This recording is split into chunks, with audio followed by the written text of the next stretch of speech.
Може да се каже, че строителната площадка е почти завършена. Улеят и бетонът са положени. Сега трябва да се погрижим прилежащите павета да са така поставени, че да са на 5 мм над ръба на улея и да са надежно монтирани на мястото си без натиск, а водата да се оттича към улея, без да се събира в него. Ще започна с първото паве от края. Ще го монтираме правилно след това. Ще ми определя разстоянието до второто паве.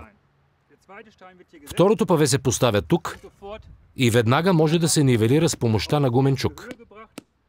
Това означава 5 мм над канала и на нивото на съществуващата настилка. Както можете да видите, успяхме да създадем необходимия наклон. Така водата ще се оттича по-лесно в улея и няма да се задържа на повърхността.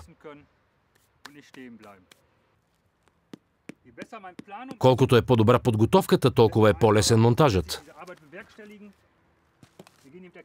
Минете отгоре с мистрията. Бетонът може да се оплътни с около сантиметър.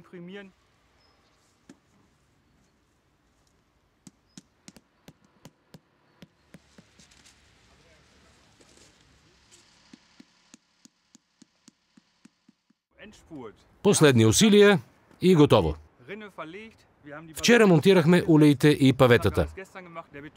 Бетонът се втвърди и сега ни остава останалата част от работата – да довършим фугите. Трябва да разстелем пясъка, да измием и уплътним, за да се завърши монтажа.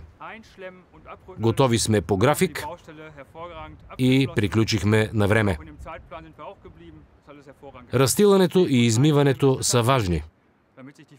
Че фугите се запазват добре уплътнени, а с измиването връзката се стяга по-добре. Това прави фугите по-стабилни и трайни във времето.